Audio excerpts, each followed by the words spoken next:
Hey everyone, welcome to section 2.2. So in this video, we're going to take a look at the LED circuit that we made in the previous video.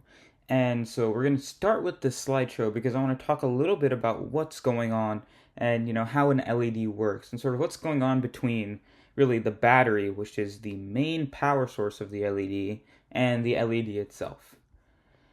So the first thing that I want to start with is just a quick refresher with a full diagram that's fully labeled so you have everything to view at once. So here we've got just sort of a rotated 90 degrees view of the circuit that we made in the previous video. And so here I just want to highlight the four main parts that we talked about. So we've got the negative battery terminal.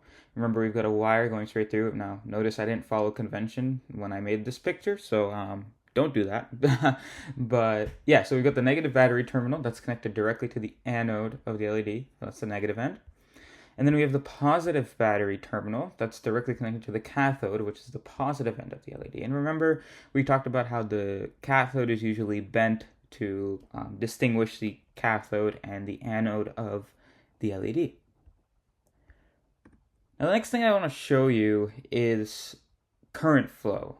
Now, current is essentially the flow of electrons and, I guess you could say, charged particles. And one thing that you would want to know is that current flows from positive to negative, or at least that's the direction that we assume to be a convention.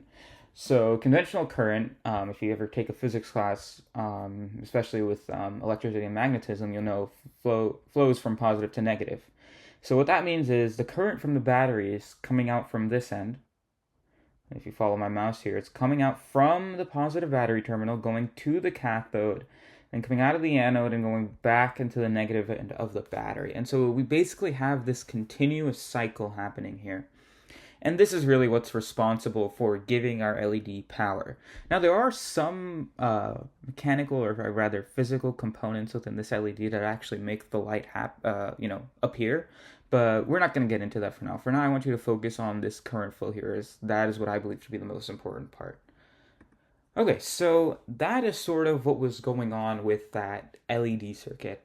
Now, the next thing that I want to do is head over back to the circuit we just made and talk about changing things up a little. If you remember, it's really important that we sort of experiment around with different things, so we're going to do exactly that. So let's go back here. So here right now, remember I've got a note here, we have the LED connected to a 1.5 volt battery.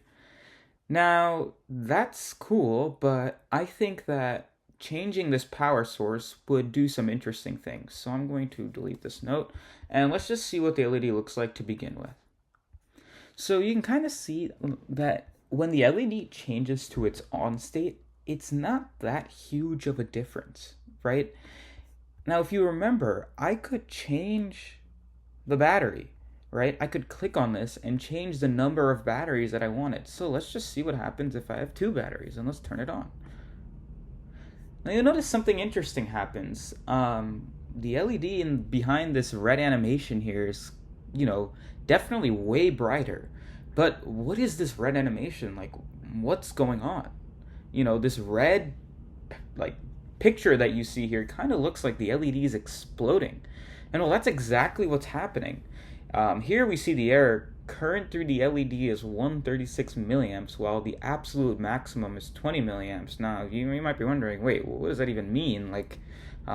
This number, the 136, is way bigger than the 20. And, what does this actually mean? Well, if you actually did this circuit and set this up with physical components, so like a physical, battery with 2 1.5 volt batteries, so if you have this physical battery pack, and then you literally just directly connected the LED to that battery pack, your LED would maybe turn on for like a small moment, and then suddenly it would basically start smoking, because you're basically, if you want, for now, what I'll tell you, and we'll go more into this in the next video, you're basically giving the LED too much power, and it can't handle all that power, so it ends up smoking up and, kind of basically exploding. So this isn't super great. And if you really want to see something even worse, what we can do is delete this, go ahead and grab a 9 volt battery, which is the most powerful one that we can use. Well, in terms of just using a battery.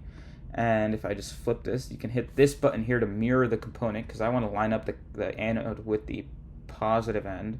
So I'm going to flip this, and let's just directly wire it. I'm not going to pay attention to my color coding for now, but if I go ahead and start simulation, again, it explodes. So we're going to explore a little bit more about what's happening here and how we can prevent our LED from not exploding. So thanks so much for following along on this video, and I look forward to seeing you in the next one.